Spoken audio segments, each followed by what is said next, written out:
Class fourth आपको पढ़ना है अभी मल्टीप्लिकेशन। देखिए मल्टीप्लिकेशन तो आप 3 क्लास में पढ़े हैं, कुछ थोड़ा बहुत नया चीज़ इसमें देखने के लिए मिल रहा है। मल्टीप्लिकेशन एंड डिवीजन, इस चैप्टर के अंदर में आपको एक चीज़ देखने के लिए मिल रहा है। 3 चीज़ें आपको बताया गया है यहाँ पे। पहला है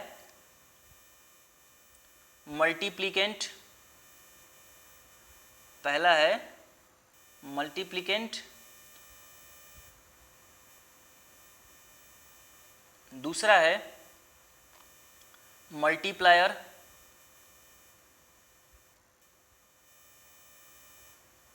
मल्टीप्लायर और तीसरा है प्रोडक्ट।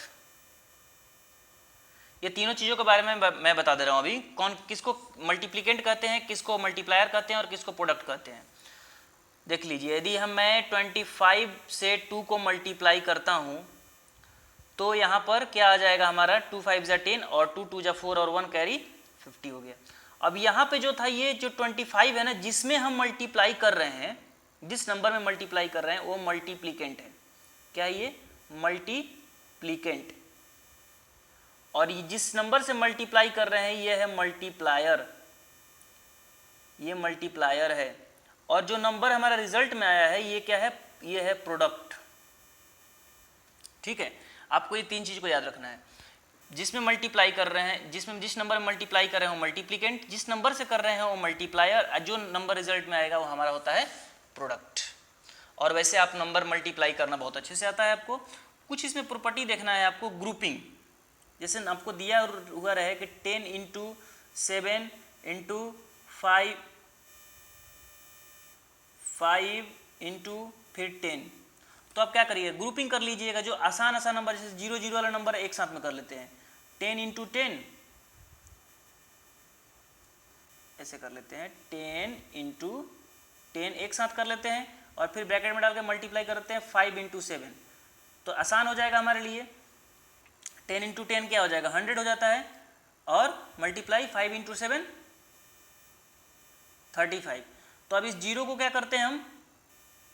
कुछ नहीं करना है आपको, यहाँ पे बहुत आसान है।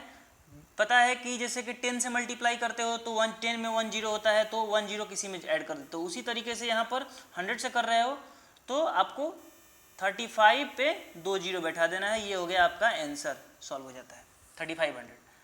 अब ग्रुपिंग ये था। अब जैसे मैंने बताया कि अब 35 एक नंबर है, इसमें कभी भी 0 से मल्टीप्लाई करोगे तो पूरा का पूरा नंबर 0 हो जाएगा। कैसे? यहाँ पर मल्टीप्लाई करके देख लेते हैं। 0 से जब यहाँ मल्टीप्लाई करना मैंने शुरू किया तो क्या हुआ? 0 × 5 0 और 0 × 3 0, इसलिए रिजल्ट 0 हो जाता है। तो ये था हमारा प्रॉपर्टी 0 वाला। अब इस किसी भी नंबर में यदि 1 से मल्टीप्लाई करोगे तो नंबर सेम आता है, ये प्रॉपर्टी 1 कहता है। 1 × 7 7 और 1 × 2 2, यानी कि नंबर सेम आ गया 27। किसी भी नंबर में 1 से मल्टीप्लाई करोगे नंबर सेम ही आता है। ये मल्टीप्लिकेशन का कुछ प्रॉपर्टी है, आपको पहले से ही पता है। ठीक है, मेन चीज़ अब आ जाता है कि जैसे कि आपको मल्टीप्लाई करना है कि 25 को मल्टीप्लाई करना है 10 से, तो आप क्या करोगे? एक 0 है ना, तो कुछ नहीं करना है, 2 7 और 0 लगा दो यहाँ पे। ठीक है, और क्यों? क्योंकि अब देखो यहाँ पे आपको मैं करके दिखा दे रहा हूँ। उसी तरीके से अब 27 है, ये इसको 10 से मल्टीप्लाई करना है, तो 0 × 7 0, 0 × 2 0, मल्टीप्लाई कर दे 1 × 7 7, 1 × 2 2। अब इसको हम ऐड कर दे रहे हैं 0 7 और 2, आ गया 270 ही रिजल्ट आया। तो जितना भी 0 वाला मल्टीप्लाई होना, 10 से मल्टीप्लाई हो रहा है तो 10 में एक 0 होता है, इसलिए एक 0 ऐड कर दिए। यदि हम वहीं 82 से को 100 से मल्टीप्लाई कर देंगे तो हमारा क्या करना है? 8 2 और 2 0। ठीक है, उसके बाद इसको 1000 से मल्टीप्लाई करना है तो 3 0, 10,000 से करना है तो 4 0। इस तरीके से आपको बढ़ते जाएगा। ठीक है, जैसे जितना 0 हो उतना 0 बढ़ जाएगा, क्योंकि 1 से मल्टीप्लाई करने पे सेम ही आता है, 0 से मल्टीप्लाई करने में उतना 0 बढ़ जाएगा इसके बगल में। ठीक है, ये था पूरा मल्टीप्लिकेशन का प्रॉपर्टी। अब आता है डिवीजन का प्रॉपर्टी। आपके डिवीजन के प्रॉपर्टी में कुछ आपको जानना है, ये देख लीजिए। डिवीजन भी आपको आता है, क्लास 5 में भी, क्लास 3 में भी पढ़े हो, 4th क्लास की बात कर रहा हूँ मैं। अभी क्लास 4th में आ चुके हो, फिर भी मैं बता दे रहा हूँ आपको कि जैसे डिवाइड आप करते हो, नॉर्मल एक छोटा सा नंबर ले लेते हैं हम, 20 को ले लेते हैं, तो इसमें आपको क्या मिल रहा है, 2 से आपको करना है, तो 2 1 जा 2, ये कट गया, ये 0 लिए हम, और यहाँ पे कुछ नहीं है तो 0 से लेकर के हम इसको काट देते हैं, हो गया, ठीक है। अब इसमें जो होता है, आपको मेन चीज़ समझना है कि इसको चेक करना है कि क्या मैंने सही किया है या गलत।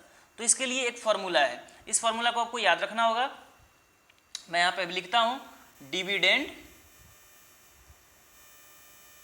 यहाँ पे लिखता हूँ dividend is equal to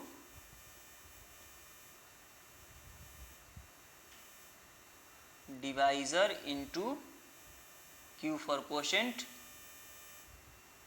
QUOTIENT quotient, और प्लस में रिमाइंडर होता है, ठीक है। अब इसको यहाँ पे ठीक से मैं लिख देता हूँ, छोटा छोटा, थोड़ा आपको पता चल जाएगा। आपके बुक में भी दिया हुआ है वैसे, डिविडेंड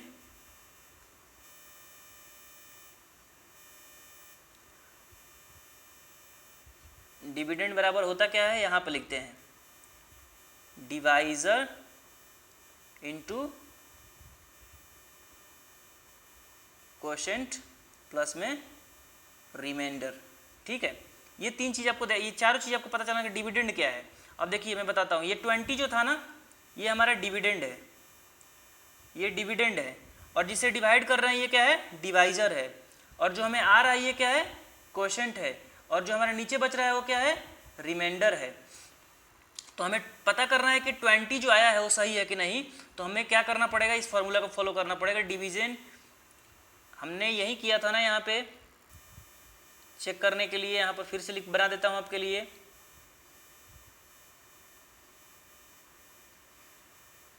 अब ये हमारा, हमें पता करना है कि 20 जो को हम 2 से डिवाइड किए थे वो रिजल्ट हमारा सेम सही आया है कि नहीं। तो इसके लिए फार्मूला पे आप लगा देंगे, तो फार्मूला कहता है आपको कि डिवाइजर इनटू क्वोशेंट। तो डिवाइजर हमारा ये है, क्वोशेंट हमारा ये है, तो क्वोशेंट हमारा कर देंगे, क्वोशेंट हमारा है 10, और उसके बाद क्या कहता है कि रिमाइंडर को प्लस कर देना है जो बचा है। तो रिमाइंडर हमारे पास कट दिया है, यानी कि 0 हमारे पास है, कुछ नहीं है। अब इनको हम मल्टीप्लाई करेंगे बॉडमास रूल के हिसाब से। पहले हम क्या करेंगे, मल्टीप्लाई 10 इंटू 2 20 और प्लस में 0, यानी कि 20 आ गया। तो हमारा रिजल्ट से ठीक है, हमने डिवाइड सही किया है। यही डिवीजन में पूरा का पूरा आपका काम करना है, ठीक है। और इसके अलावा आपको कुछ नहीं है। बाकी इसके अलावा भी डाउट यदि होता है तो आप कमेंट करके बेसिक पूछ सकते हैं और मुझे बता सकते हैं क्या क्या दिक्कत हो रहा है आप, ठीक है।